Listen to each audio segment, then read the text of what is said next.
Good morning student. कक्षा 11 के आज के लेक्चर में आप सभी का स्वागत है। आज का जो लेक्चर है वो इंग्लिश और हिंदी मीडियम दोनों के लिए सेम लेक्चर होगा, क्योंकि इसमें ज़्यादातर जो है वो डेरिवेशन और मैथमेटिकल पोर्शन है जो दोनों के लिए एकदम सेम है। और जो असाइनमेंट्स हैं वो मैं आप लोगों को दोनों भाषाओं में पोस्ट कर दूँगी। बाकी समझने के लिए ये जो है आज का वीडियो वो इंग्लिश और हिंदी मीडियम दोनों बच्चों के लिए सेम ही वीडियो रहेगा। जो टॉपिक आज हम करने वाले हैं वो है प्रत्यास्थ टक्कर के बाद पिंडों के वेग गति ज्ञात करना, मतलब to find the velocity of bodies after elastic collision. जब दो जो है पिंड आपस में टकराएंगे और प्रत्यास्थ टक्कर होगा, मतलब इलास्टिक कोलिजन उनके बीच में होगा, तो फिर कोलिजन के बाद उनके वेगों में जो वेग होगी वो कितनी होगी उसको हम ज्ञात करेंगे, वेलोसिटीज़ कितनी होंगी उसे हम ज्ञात करेंगे। ठीक है, इसके लिए हम कंसिडर करेंगे M1 M2 के दो वेट वाले दो गोले, ठीक है, जो एक ही दिशा में जो है सरल रेखा के अनुदिश चल रहे हैं, मतलब स्ट्रेट लाइन में मोशन कर रहे हैं, और इनका जो इनिशियल वेलोसिटी जो प्रारंभिक वेग है वो v1 तथा v2 वेग से चल रहे हैं। इसके लिए आपको एक चित्र भी यहाँ दिखाया जा रहा है। ठीक है, तो ये चित्र है, ये एक पिंड है M1 मास का, ये पिंड है M2 मास का। इसका जो आपका वेग है वो u1 है और इसका जो वेग मतलब वेलोसिटी है वो u2 है। फिर ये दोनों टकराएंगे, टकराने के बाद चूँकि ये इलास्टिक मतलब प्रत्यास्थ कोलिजन है, ठीक है, प्रत्यास्थ संघट है, तो M1 का वेलोसिटी बदल के v1 हो जाएगा और M2 की वेलोसिटी चेंज होके v2 हो जाएगी। ठीक है, तो हम शुरू करते हैं संवेग संरक्षण के सिद्धांत से। ठीक है, संवेग संरक्षण का सिद्धांत मतलब जो मोमेंटम कंजर्वेशन ऑफ मोमेंटम का लॉ पढ़ा था उसको बेस बनाएंगे। तो टक्कर के पश्चात गोले के वेग v1 v2 हो जाते हैं, ये मैंने यहाँ देखा है। अब अगर हम संवेग संघट का सिद्धांत देखें तो M1 v1 plus M2 v2 जो होगा वो M1 u1 plus M2 u2 के बराबर होगा। मतलब जो टोटल संवेग है टकराने के बाद वही संवेग टोटल संवेग टकराने से पहले जो होगा ये दोनों बराबर होंगे। यही संवेग संरक्षण मतलब कंजर्वेशन ऑफ मोमेंटम का नियम है। ठीक है, अब चूँकि टक्कर प्रत्यास्थ है मतलब इलास्टिक कोलिजन हो रहा है, तो जो इनका काइनेटिक एनर्जी मतलब गतिज ऊर्जा है संघट के बाद मतलब आपके कोलिजन के बाद, वो जो है स्टार्टिंग में जो इन लोगों का काइनेटिक एनर्जी या आपका गतिज ऊर्जा था उसके बराबर होगा। तो इसलिए मैंने इसको इस तरह से लिखा। अब इस मैथमेटिक्स को मैं आपको कॉपी में करके दिखाती हूँ। हमने अपना पहला इक्वेशन लिखा M1 v1 plus M2 v2 बराबर M1 u1 plus M2 u2। ये मेरा समीकरण फर्स्ट है। ये मैंने कहाँ से लिया? मैंने अभी आपको बताया संवेग संरक्षण के सिद्धांत से। चूँकि इलास्टिक कोलिजन है, आपका प्रत्यास्थ है टक्कर, तो इनका गतिज ऊर्जा मतलब काइनेटिक एनर्जी भी कंजर्व रहेगा। तो वो क्या हो जाएगा, half M1 v1 square plus half M2 v2 square बराबर half M1 u1 square plus half M2 u2 square. इसको मैं मान लेती हूँ समीकरण 2। ठीक है, अब मैं पहले समीकरण से लेती हूँ और M1 वाली टर्म्स को एक तरफ और M2 वाले टर्म्स को एक तरफ कर लेती हूँ। तो मैं क्या लिखती हूँ, M1 v1 को मैं यही रखती हूँ, यहाँ से इसको इस तरफ ले आती हूँ, तो ये क्या हो जाएगा M1 u1, सॉरी साइन बन जाएगा माइनस का क्योंकि वो यहाँ से यहाँ आया है, बराबर M2U2 जो यहाँ था और इसको यहाँ ले जाऊँगी माइनस के साइन के साथ M2V2। तो इसको अगर मैं लिखूँगी, इसमें से कौन सा बाहर निकालूँगी, इसको इक्वेशन 3 मान लेती हूँ। इसमें से मैं m को कॉमन ले लूँगी तो m1 हो जाएगा अंदर v1 माइनस u1 और यहाँ से मैं m2 कॉमन ले लूँगी। m2 कॉमन लूँगी तो क्या होगा यहाँ u2 माइनस v2। ये मेरा समीकरण हो गया 4। अब इसी तरह मैं दूसरे समीकरण में भी यही करूँगी, m1 वाले टर्म्स को एक साथ लूँगी तो क्या आएगा, ये होगा half m1 v1 square minus half m1 u1 square, क्योंकि यहाँ से जब जाएगा इधर तो माइनस का साइन बन के जाएगा, इसको उधर ले जाऊँगी तो ये भी माइनस बन जाएगा। तो ये हो जाएगा half m2u2 square minus half m2v2 square. इसमें से भी मैं कॉमन ले सकती हूँ, मैं कॉमन ले लूँगी half m1 v1 square minus u1 square is equal to half m2 common ले लूँ u2 square minus v2 square. ठीक है, ये मेरा समीकरण आ गया 5 से, जो मैंने 2 से निकाला है। ठीक, अब देखिए इसको ध्यान से, मैं क्या कर सकती हूँ, हाफ से मेरा हाफ कट जाएगा और इसमें a minus B whole square का सूत्र लगाऊंगी। आप सभी को पता है a square minus B square का सूत्र क्या होता है, a plus B a minus B, ये सूत्र पता है। यही सूत्र यहाँ लगाऊंगी तो ये क्या हो जाएगा, ये हो जाएगा मेरा m1 v1 plus u1 v1 minus u1 और ये हो जाएगा m2 u2 plus v2 u2 minus v2। ठीक है, ये मेरा समीकरण जो है, इस समीकरण को मैंने माना 5, तो ये समीकरण मेरा 6, ये समीकरण मेरा 7। ठीक है, अब इसको अगर आप ध्यान से देखें तो देखिए क्या निकल कर आता है,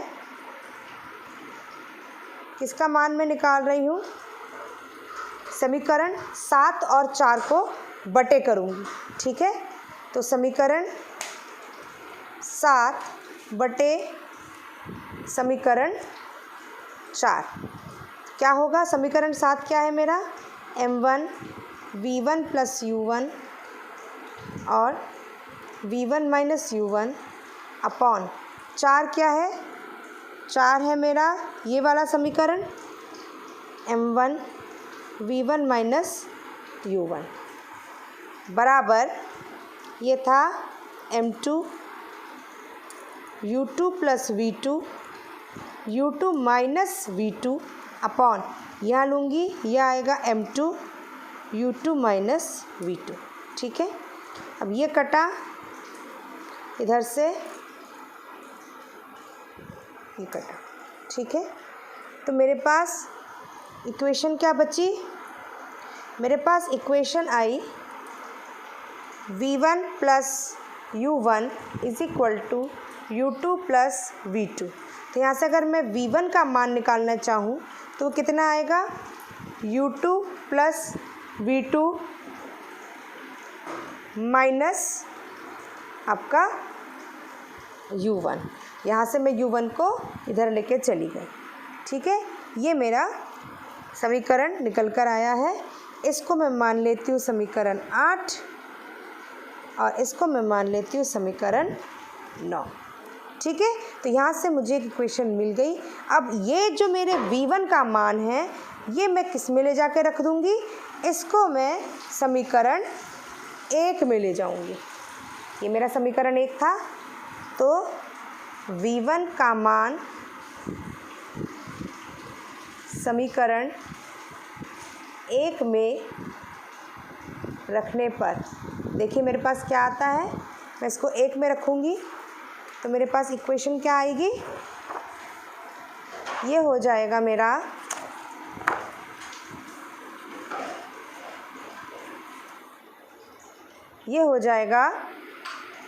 m1 v2 plus u2 minus v1 plus m2 v2 is equal to m1 u1 plus m2 u2।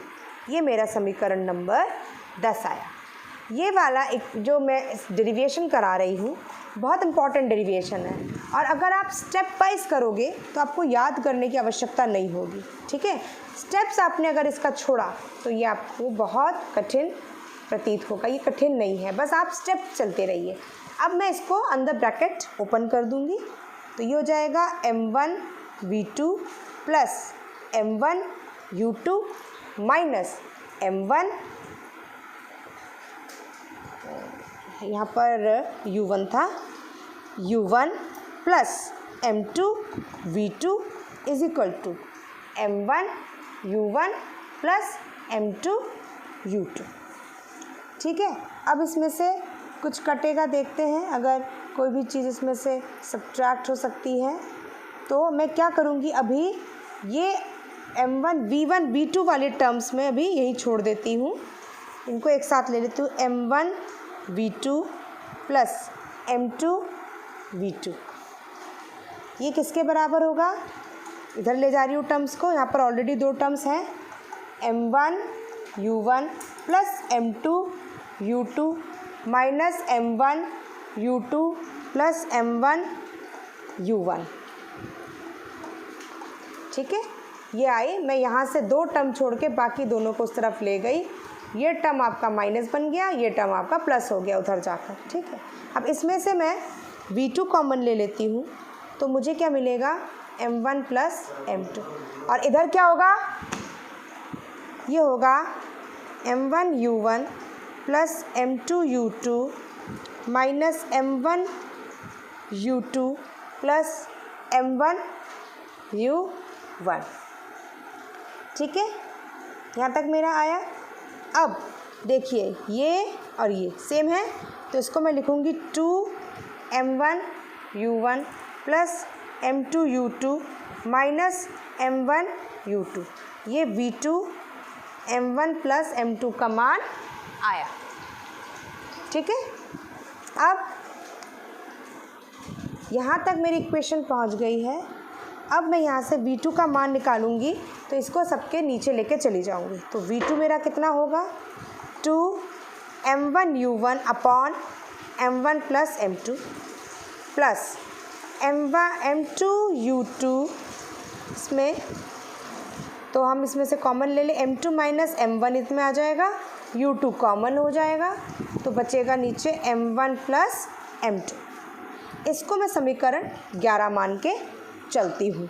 अब मैं क्या करूँगी, मैं समीकरण 11 में v2 का मान समीकरण 9 में रखूँगी। मेरा समीकरण 9 क्या था, ये मेरा समीकरण 9 था।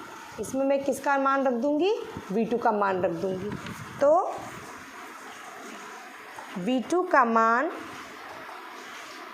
समीकरण 11 से समीकरण 9 में रखने पर क्या आएगा, देखिए v1 बराबर 2, तो क्या हुआ, ये v1 इज इक्वल टू कितना आया मेरा,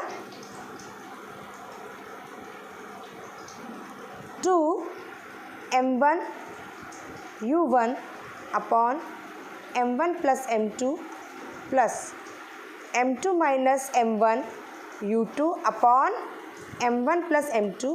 ये तो मैंने उस v2 का मान रखा। अब पूरी इक्वेशन कंप्लीट करने पर ये हो जाएगा प्लस u2 माइनस u1।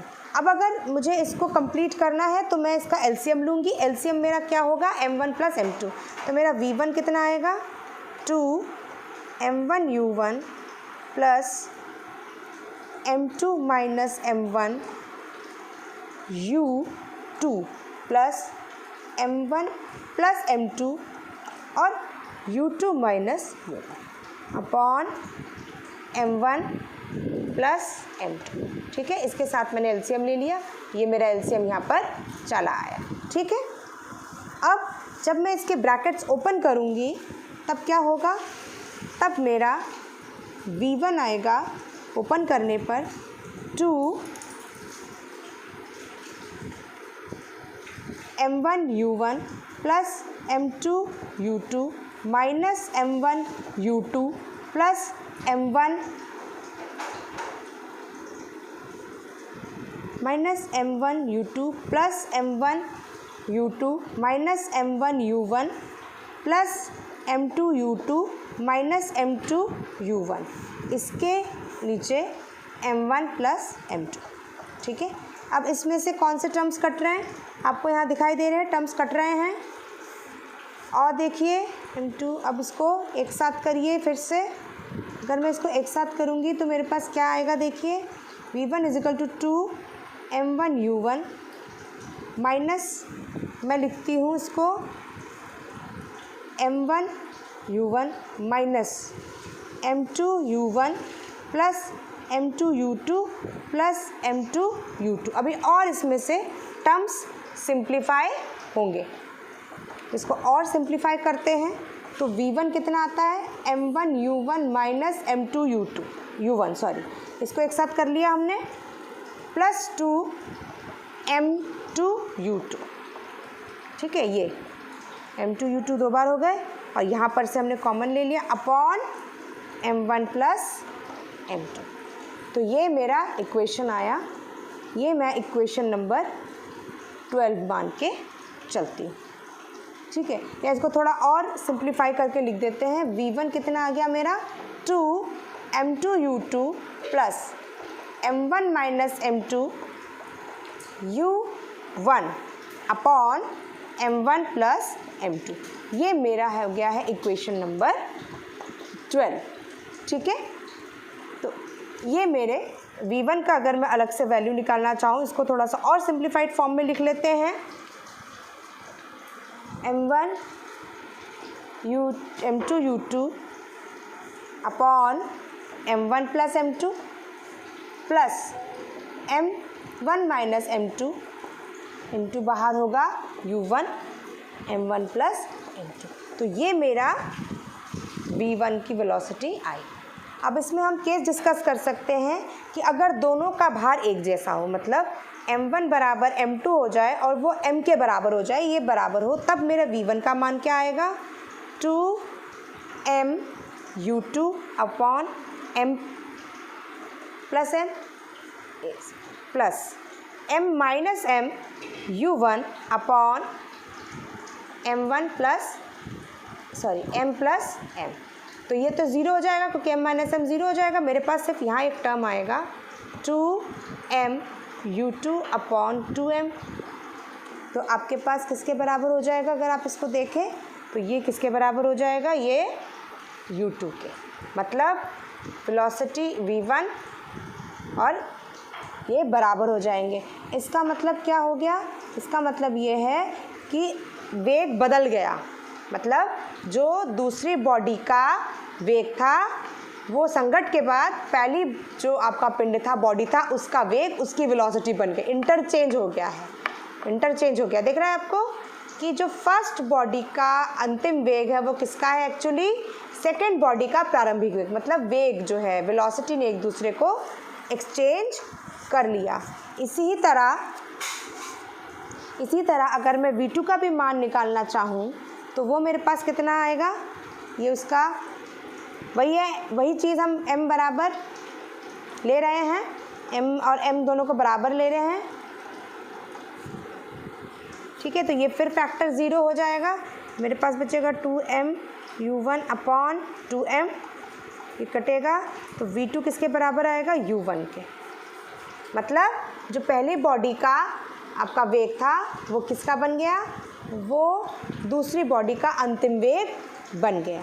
ठीक है, तो इसका मतलब अगर सेम मास है, सेम उनका द्रव्यमान है, तो वेलोसिटी जो वेग है वो बस इंटरचेंज हो जाएगी।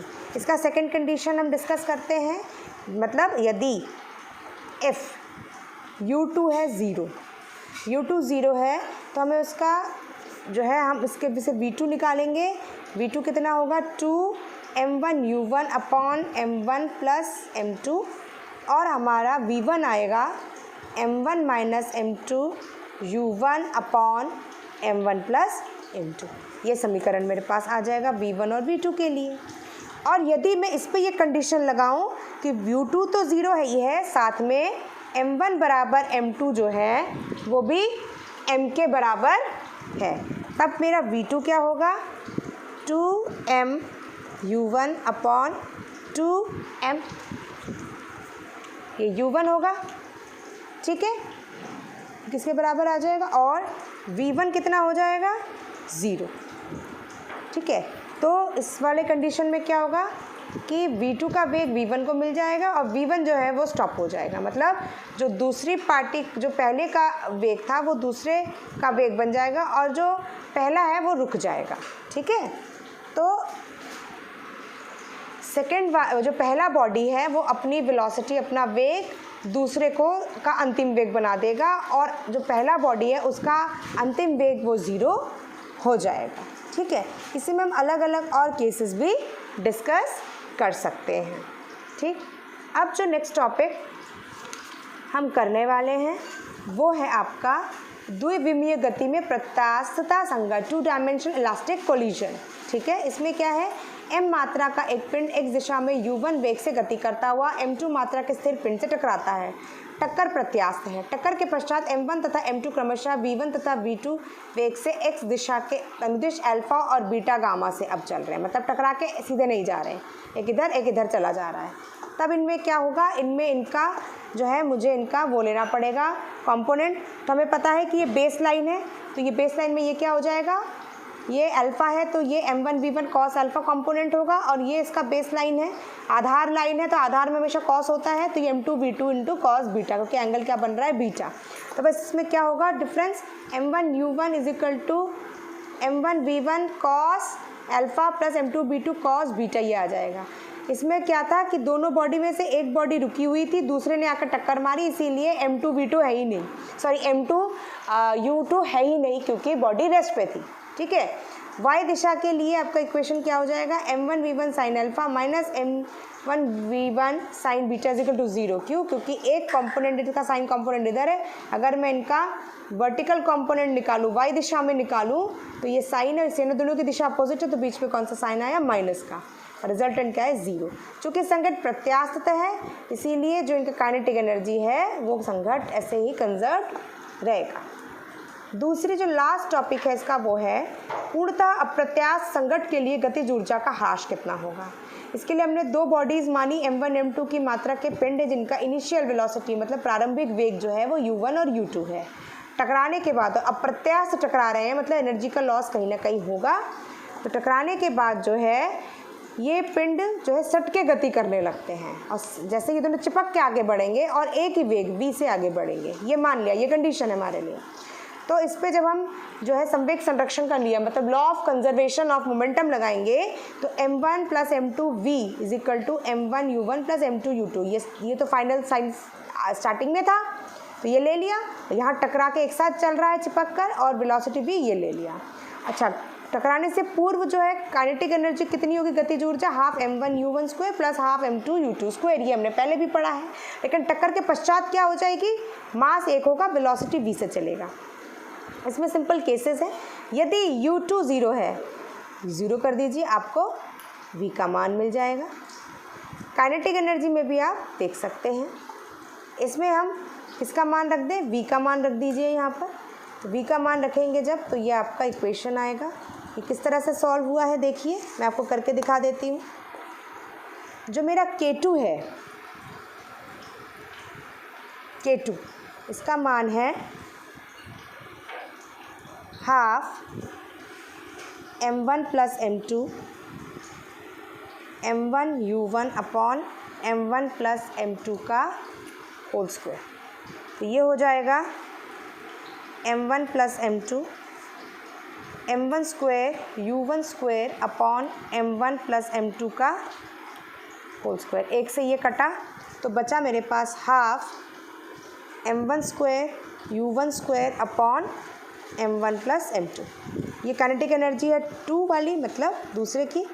और k1 मेरे पास कितना था? k1 था मेरे पास हाफ m1 u1 स्क्वायर। अगर मैं यहाँ से k2 बटे k1 निकालूँ तो कितना होगा? Half m1 square u1 square upon m1 plus m2 upon half m1 u1 square. ये हाफ से हाफ कटा, मेरे पास क्या आया? ये कटा, एक m कटा, ये आया m1 upon m1 plus m2। ये k2 अपॉन k1 आया। ठीक है। और अगर मैं गतिज ऊर्जा का ह्रास निकालना चाहूँ तो दोनों को मुझे माइनस करना पड़ेगा। दोनों को जब मैं माइनस करूँगी तब किस प्रकार से मेरा चेंज आएगा? देखिए, डेल्टा के is equal to k1 minus k2। तो ये जगह half m1 u1 square minus half m1 square u1 square upon m1 plus m2।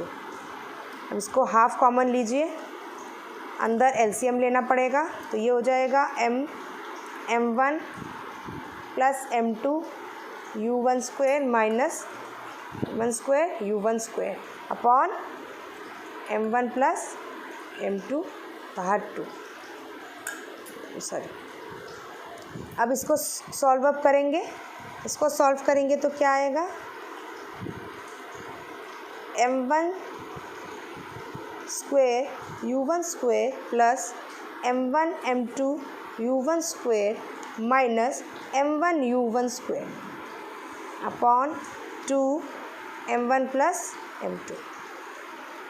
तो डेल्टा के का मान कितना निकलेगा? डेल्टा के होगा मेरा, इसमें से अगर हम देखें तो ये आपका किसका बन रहा है? m1 m2